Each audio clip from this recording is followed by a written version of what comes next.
والصلاة والسلام على أشرف الأنبياء وسادة الأتقياء وسيد المرسلين سيدنا وحبيبنا محمد وعلى آله وأهل بيته وصحبه أجمعين. أما بعد،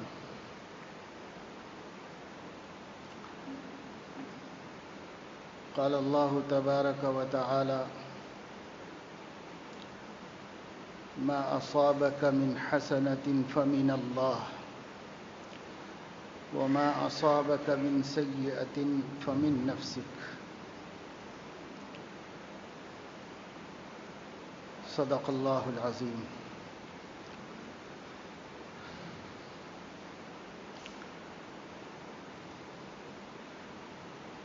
دین اسلام جس کے ہم پیروکار ہیں، جس کے ماننے والے ہیں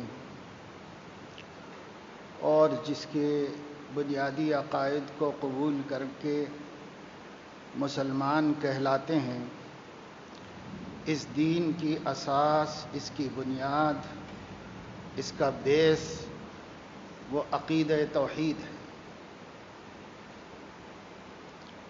ربوبیت میں، الوہیت میں اور اسماء و صفات اور افعال میں اللہ تعالیٰ کو یکتا و یگانہ ماننا،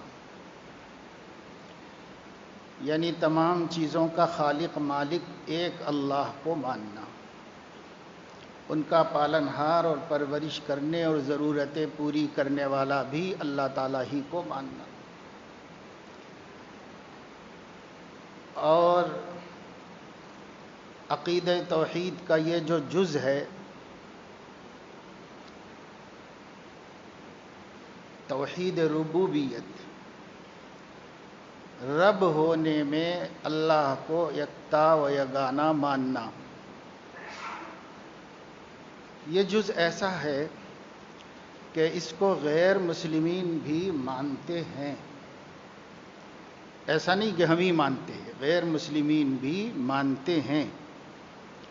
یہاں تک کہ ہمارے نبی صلی اللہ علیہ وسلم کے دور میں جو کفار مشرکین مکہ میں رہتے تھے، وہ بھی اللہ ہی کو رب مانتے تھے اور اللہ اکیلے ہی کو رب مانتے تھے.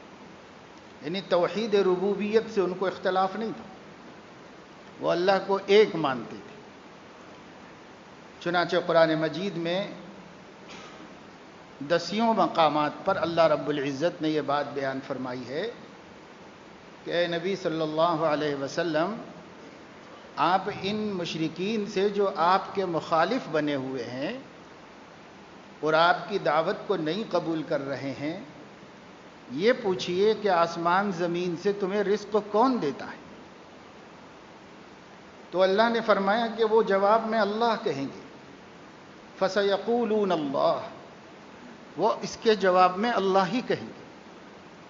آپ ان سے پوچھئے کہ مَن رَبُّ السَّمَاوَاتِ وَالْأَرْضِ، وہ کہیں گے اللہ.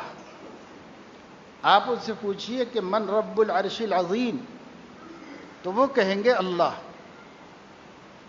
آپ ان سے پوچھئے کہ آسمانوں سے بارش کون برساتا ہے اور زمین سے سبزہ کون اگاتا ہے، تو جواب ملے گا اللہ. آپ ان سے پوچھئے کہ دن کو رات اور رات کو دن کون بناتا ہے، تو وہ کہیں گے اللہ. ایسا قرآن میں اللہ نے جگہ جگہ فرمایا. پوچھئے، آپ پوری ہمت سے پوچھئے، کوئی جواب نہیں ہے ان کے پاس. ایک ہی بات کہیں گے، اللہ کرتا ہے، اللہ خالق ہے، اللہ مالک ہے، اللہ ہی پیدا کرتا ہے، اللہ ہی رزق دیتا ہے، اللہ ہی بارش برساتا ہے، اللہ ہی سبزہ اگاتا ہے. ہر بات کا جواب یہی دے. ایسا ماننا یہ توحید ہے، توحید ربوبیت. تو اس میں تو ہمارے ساتھ غیر مسلموں کی بڑی تعداد بھی شریک ہے. شاید کوئی ضدی اناڑی ہوگا جو یہ نہیں مانتا ہوگا، باقی سب اس میں شریک ہے. اس اعتبار سے وہ توحید کے قائل ہیں. لیکن توحید اس سے مکمل نہیں ہوتی. توحید کا دوسرا جز ہے توحید الوہیت، معبود اور مقصود بھی اللہ کو بنانا.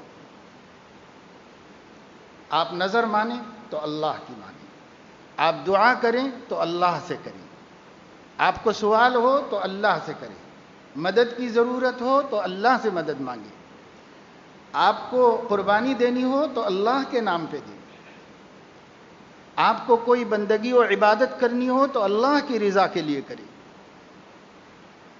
یہ توحید عبودیت ہے، الوہیت ہے، اللہ تعالی کو معبود واحد ماننا. وَإِلَٰهُكُمْ إِلَٰهٌ وَاحِدٌ فَلَهُ أَسْلِمُوا وَبَشِّرِ الْمُخْبِتِينَ وَبِذَٰلِكَ أُمِرْتُ وَأَنَا أَوَّلُ الْمُسْلِمِينَ. اللہ تعالیٰ نے جگہ جگہ قرآن میں فرمایا معبود ایک ہی ہے. شہید اللہ انہ لا الہ الا ہو والملائکہ وَأُولُو الْعِلْمِ.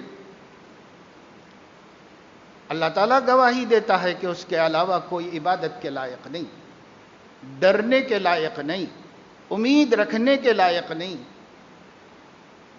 خوف، رجا، نظر، منت، دعا، استمداد یعنی مدد طلب کرنا، سوال کرنا، مانگنا، بندگی کرنا، یہ سب اللہ کے لیے خاص ہے. اس میں کوئی کسی طرح شریک نہیں ہو سکتا.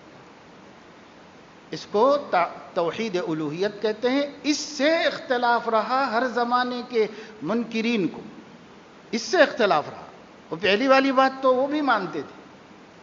یہ توحید کا دوسرا جز، یہ بڑا نازک معاملہ ہے، اس سے لوگوں کو اختلاف رہا ہے. اور اسی طریقے سے تیسرا جز ہے توحید کا توحید اسماء و صفات و افعال. اللہ تعالیٰ کچھ کرتا ہے، کرنے میں یکتا و یگانہ ہے، ویسا کوئی نہیں کر سکتا. ہم بھی کرتے ہیں، فعل ہم سے بھی ہوتا ہے. کسی کام کو فعل کہتے ہیں، اس کی جمع افعال ہے. افعال تو ہم سے بھی سرزد ہوتے ہیں، اللہ سے بھی ہوتے ہیں، لیکن اس میں کوئی مماثلت مشابہت نہیں. اسماء ہمارے بھی ہیں، ہم بھی سمیع ہیں، ہم بھی بصیر ہیں، ہم بھی دیکھنے والے ہیں، ہم بھی سننے والے ہیں، ہم بھی بولنے والے ہیں.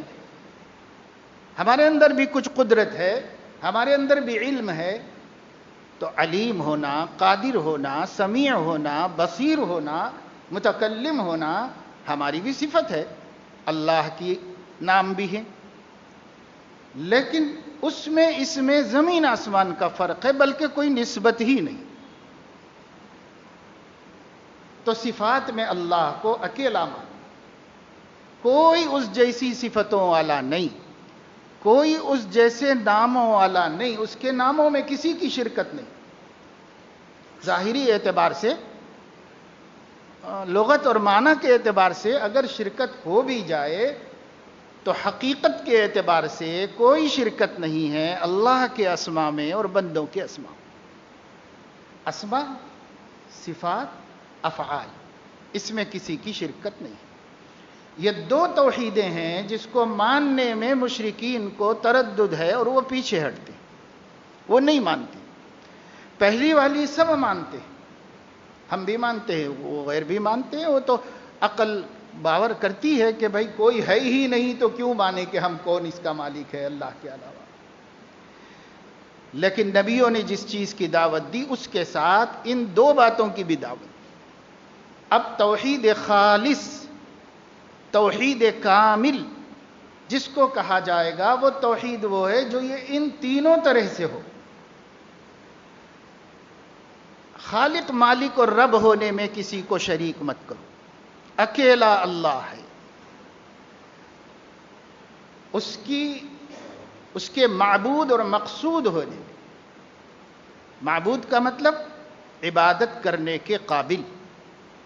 جیسے میں نے مثالیں دی، یہ ساری چیزوں کے لائق صرف اللہ ہے اور کوئی نہیں. آپ کسی غیر اللہ کی نظر نہیں مان سکتے، یہ شرک ہے. آپ غیر اللہ سے مدد نہیں مانگ سکتے، یہ شرک ہے۔ آپ غیر اللہ سے سوال نہیں کر سکتے، دعا نہیں کر سکتے، یہ شرک ہے۔ کیونکہ توحید یہ ہے کہ صرف اللہ کے لیے خالص کرو اس کو، اللہ کے علاوہ کسی سے نہیں۔ ایک مدد وہ ہے جو آپس میں ایک دوسرے سے تعاون باہمی کے لیے مانگی جاتی ہے، وہ اسباب کے درجے میں ہے، اس کا عقیدے سے تعلق نہیں۔ اور ایک مدد وہ ہے جس کے بارے میں ہمیں یقین ہوتا ہے کہ یہ بندوں کا کام نہیں ہے، ہمارے جیسے عاجز نہیں کر سکتے، وہ کس سے مانگیں گے؟ وہ اللہ ہی سے مانگیں گے، اللہ کے علاوہ کسی اور سے نہیں مانگ سکتے۔ ڈرنا، ایک ڈرنا فطری ہے کہ آپ سانپ سے ڈرتے ہیں، بچھو سے ڈرتے ہیں، شیر سے ڈرتے ہیں، دشمن سے ڈرتے ہیں، یہ فطری ڈرنا ہے۔ لیکن وہ خوف جس کی ناراضگی کی وجہ سے عاقبت برباد ہو جائے، زندگی کے مقصد میں ناکام ہو جائیں، یہ خوف اللہ کے علاوہ کسی اور سے نہیں رکھ سکتے۔ ایایا فرحبون ایایا فتقون فلا تخشوا الناس واخشونی، لوگوں سے نہیں ڈرو، مجھ سے ڈرو۔ یہ اس خوف کے بارے میں ہے۔ فطری خوف الگ چیز ہے، یہ ایمان والا خوف ہے، یقین والا خوف، وہ اللہ کی ذات عالی سے ہوگا اور کسی سے نہیں، توقع بھی کسی اور سے نہیں، بس اللہ سے امید رکھ سکتے ہیں۔ اللہ کے علاوہ کوئی اس لائق نہیں کہ ہم اس سے امید رکھیں۔ کیوں؟ اس واسطے کہ اللہ سے رکھی گئی امید پورا ہونا 100% یقینی، بندوں سے رکھی گئی امیدوں کا پورا ہونا یقینی نہیں۔ اس لیے توقع اور امید کے قابل اللہ کی ذات ہے۔ تو توحید ہمارے مذہب کی بنیاد ہے، دین اسلام کی اساس ہے، اس پر اسلام ہے۔ اور اسلام ہی نہیں، دین المرسلین وعلیہ دین المرسلین،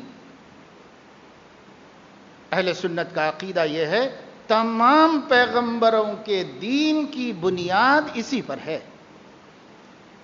اللہ کو ذات میں ایک مانو، صفات میں ایک مانو، ہر اعتبار سے ایکتا مانو۔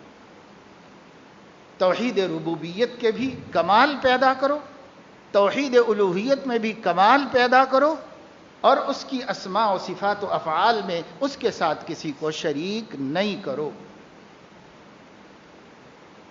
اور یہ معاملہ دو حصوں سے پورا ہوتا ہے۔ ایک حصہ اللہ کو اکیلا ماننا، اور اتنا ہی کافی نہیں ہے۔ دوسرا حصہ دوسرے کی شرکت کا انکار کرنا۔ یہ دو چیزوں سے توحید مکمل ہو۔ وحدہ لا شریک لہ، یہ لا شریک لہ کا اعتقاد بھی ضروری ہے۔ ہاں، اللہ کو ہر چیز میں اکیلا مان رہا ہے اور اس کے ساتھ کسی اور کو بھی شریک کر رہا ہے، تو پھر کہاں توحید باقی رہی؟ پھر تو توحید ختم ہو۔ اس لیے وحدہ کافی نہیں ہے، وحدہ کے ساتھ لا شریک لہ۔ ہر نبی نے کہا یا ایھا الناس، یا قوم اعبدوا اللہ ما لکم من الہ غیرہ، اے میری قوم اس اللہ کی بندگی کرو جس کے علاوہ تمہارا کوئی الہ ہے ہی نہیں، ہے ہی نہیں، تصور کرنا بھی دور کی بات، ہے ہی نہیں سرے سے۔ اسی ایک کے چوکھٹ پہ نظر رکھو، اسی کے آستانے کے ہو کر رہو۔ ہر نبی نے یہ بات کہی، قرآن بتا رہا، اور مفسرین ترجمہ کرتے ہیں اعبد اللہ اے وحد اللہ، اللہ کو یکتا و یگانا مانو بندگی میں، اکیلا اللہ۔ یہ چیز مکمل ہے تو نجات ہے۔ حدیث میں آیا ہے کہ جو شخص اللہ کے سامنے اس حال میں حاضر ہو کہ اس نے لا الہ الا اللہ مخلصا لہ الدین کہا ہو، یعنی اسی کے لیے الوہیت کو خاص کر کے، اسی کی توحید کے اقرار کے ساتھ لا الہ الا اللہ کہا ہو، چاہے کتنا گناہگار ہو اللہ اس کی بخشش ضرور فرمائے۔ کہ لا الہ الا اللہ کی طاقت ہے، مگر کب؟ جبکہ اس میں شرک داخل نہ ہو۔ اگر لا الہ الا اللہ بھی ہو اور اس کے ساتھ شرک بھی ہو تب پھر کچھ بھی نہیں، وہ توحید نامقبول ہے، مردود ہے۔ اس لیے توحید خالص کہا جاتا ہے، توحید کامل کہا جاتا ہے، محض توحید نہیں کہا جاتا۔ یہ میں نے اس لیے بتایا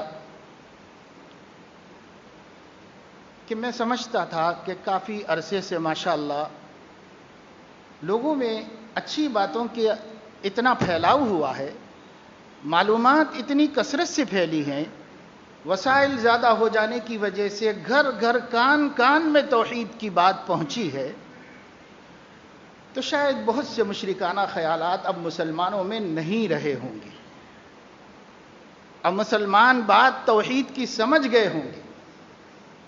ہم بھی شروع میں اس محراب سے بکثرت بتاتے تھے کہ یہ چیز شرک ہے، یہ چیز شرک ہے، یہ پھر ضرورت نہیں سمجھی، لوگوں کا ذہن بنا، مزاج بنا، عمل میں تبدیلی بھی آئی، اور ماشاءاللہ کافی سارے علماء کے مسلسل تبلیغ کے نتیجے میں تبدیلیاں بھی آئیں اور عمل میں نظر بھی آنے لگا، تو پھر جو دوسرے ضروری موضوعات ہیں ان کی باتیں ہوتی رہیں، ایمانیات کو چھوڑ کے اسلامیات کی بات ہوتی رہی۔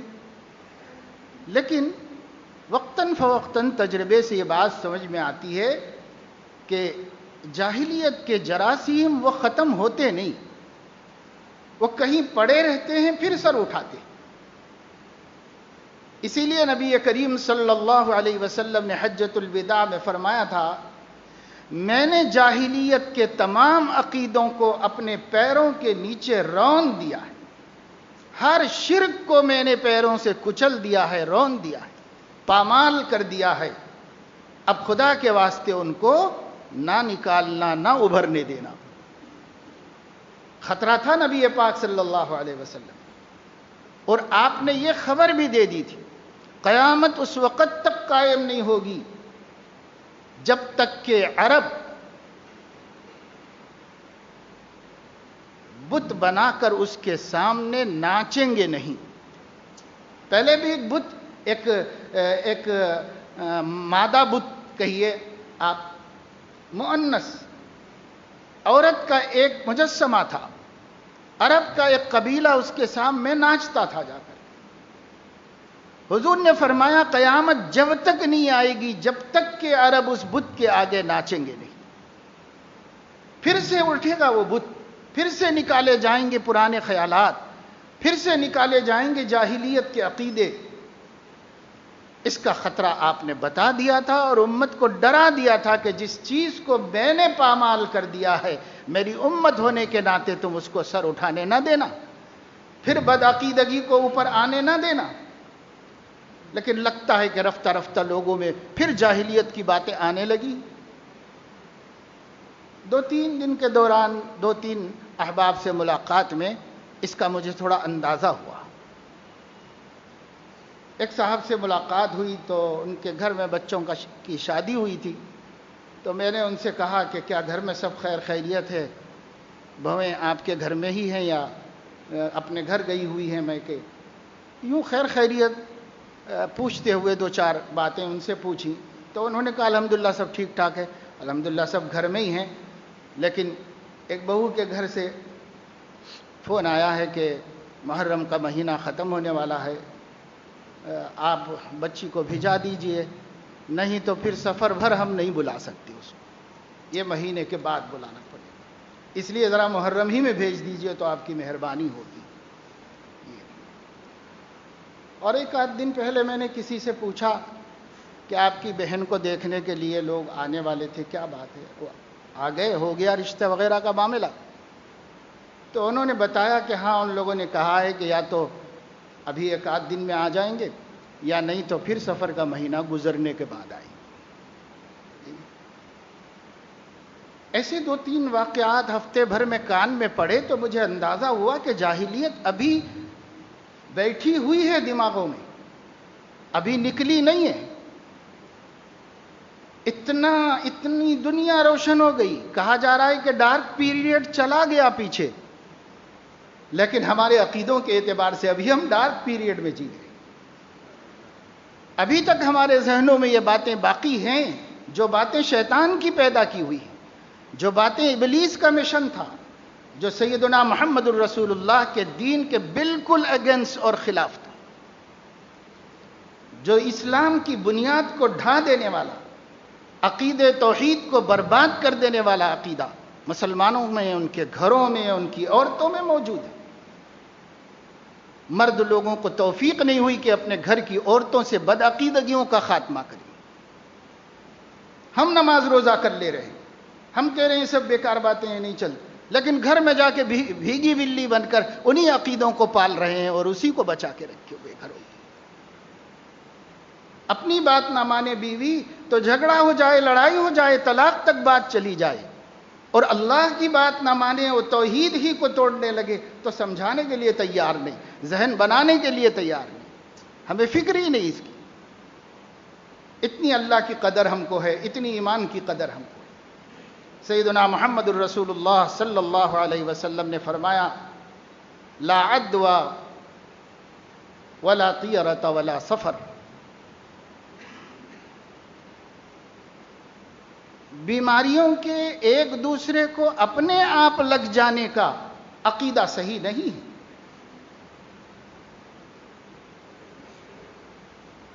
کسی بری چیز کو دیکھ کر برائی کا خطرہ محسوس کرنا یہ عقیدہ صحیح نہیں ہے، اور سفر کے مہینے کو منحوس سمجھنا یہ عقیدہ صحیح نہیں ہے.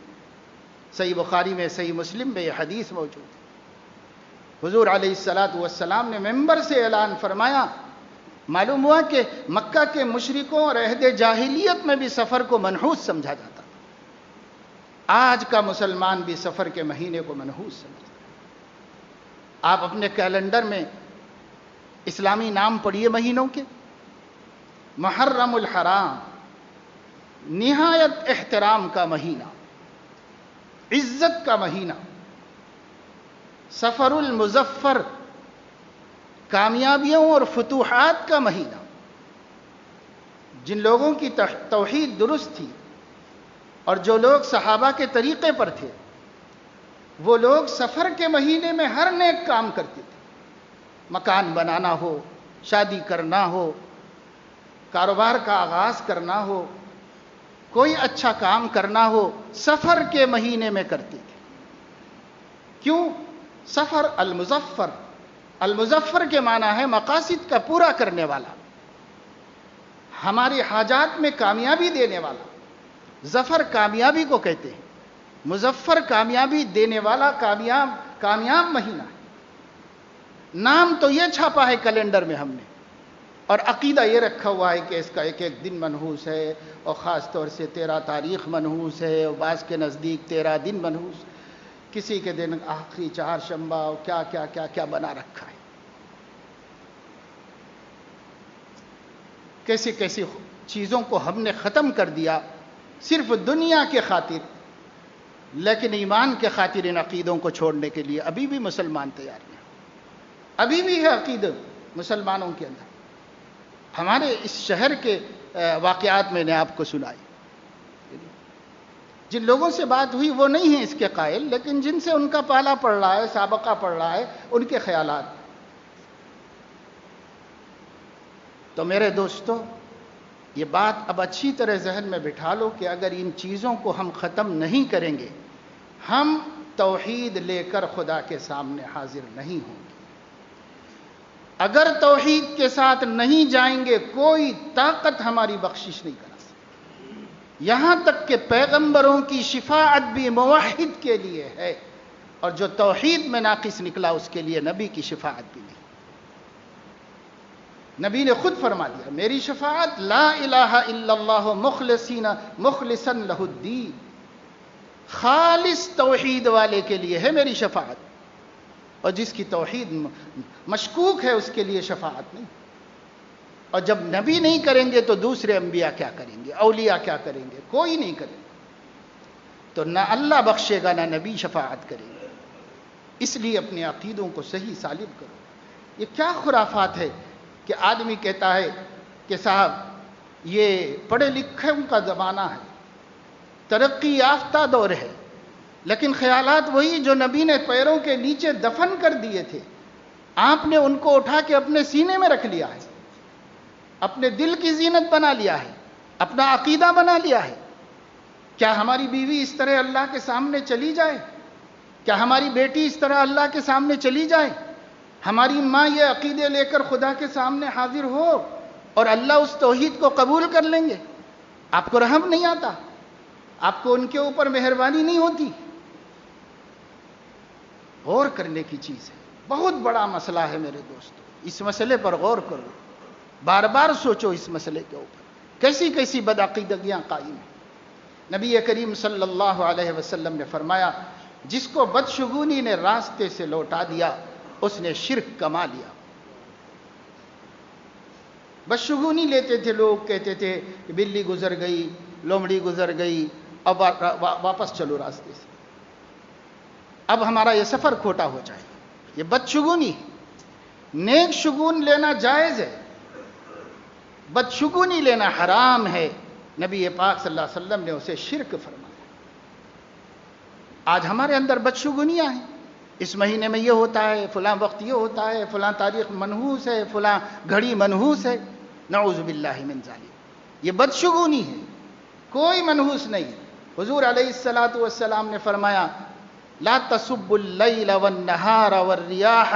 نہ کہ رات کو برا کہو، نہ دن کو برا کہو، نہ ہوا کو برا کہو، نہ اللہ کی کسی چیز کو برا کہو، اس لیے کہ یہ سب اللہ کی طرف سے کسی کے حق میں رحمت اور کسی کے حق میں عذاب. ہاں، ہمیں برائی پہنچ سکتی ہے، اس کے بارے میں دو عقیدے اسلام نے دیے ہیں جو توحید کے موافق. آپ کو کوئی مصیبت آئے، مجھے کوئی مصیبت آئے، دو باتیں ذہن میں ہم کو رکھنی ہیں. ایک تو یہ کہ تقدیر الہی سے ایسا ہوا، اللہ نے مقدر فرمایا ہوا ہے سب اچھا برا. والقدر خیرہ وشرہ من اللہ تعالی، والقدر خیرہ وشرہ وحلوہ ومرہ من اللہ تعالی. میٹھا کڑوا اچھا برا سب اللہ کی طرف سے طے ہے. ایک تو یہ ماننا ہے. دوسرے یہ ماننا ہے اگر اس کی نسبت کرنی ہو تو اپنے گناہ کی طرف نسبت. ارے بھائی، ہمارے گناہوں سے ایسی مصیبت آئی، اللہ کی نافرمانیاں ہو رہی ہیں، اللہ کی نافرمانی سے یہ مصیبت آئی. میں کتنے گناہ اللہ کے کرتا ہوں، یہ بھی مت کہو پتہ نہیں کیا گناہ ہو گیا. یہ تو بڑا احمقانہ جملہ ہے. پتہ نہیں کیا گناہ ہے، یہ اتنا پارسا ہے کہ اندازہ نہیں، تصور بھی نہیں ہے کہ کوئی گناہ ہوا. یہ خود فریبی کی بات ہے، اپنے بارے میں حسن ظن اور خود بینی کی بات ہے. بڑے غرور کی بات ہے کہ آدمی پتہ نہیں یہ کہے. ارے کیا پتہ نہیں ہے؟ جو عبادت ہم کرتے ہیں اسی کے بارے میں بھی خطرہ ہے کہ کہیں اللہ تعالیٰ کی شان کے حوالے سے دیکھا جائے تو اسے بھی معصیت قرار دیا جائے. پتہ نہیں کیا ہے، سر سے پیر تک گناہوں میں ڈوبے ہوئے ہیں، پھر بھی کہہ رہے ہیں پتہ نہیں کیا گناہ ہو گیا، اتنی بڑی مصیبت آ گئی، پتہ نہیں کیا گناہ، پتہ نہیں. ہمیں پتہ ہی نہیں ہے کہ ہم گناہ گار ہیں. اور نبی معصوم کوئی گناہ نہیں کرتے، اور وہ اللہ تعالیٰ سے گناہوں سے مغفرت طلب کرتے ہیں. اللہ تعالیٰ کے سامنے اپنے سیئات سے، اس کے غضب سے پناہ مانگ رہے ہیں. اور ہم کہہ رہے ہیں پتہ نہیں پتہ نہیں. پورے یقین کے ساتھ کہو، میں اللہ کا نافرمان بندہ گھڑی گھڑی گناہ کرتا رہتا ہوں. مصیبت آئی ہے تو کچھ بھی نہیں آئی ہے، اس سے بڑی بڑی مصیبتوں کا حقدار بن گیا ہوں گناہوں کی وجہ سے. یہ تو اللہ نے پھر بھی چھوٹی مصیبت بھیجی.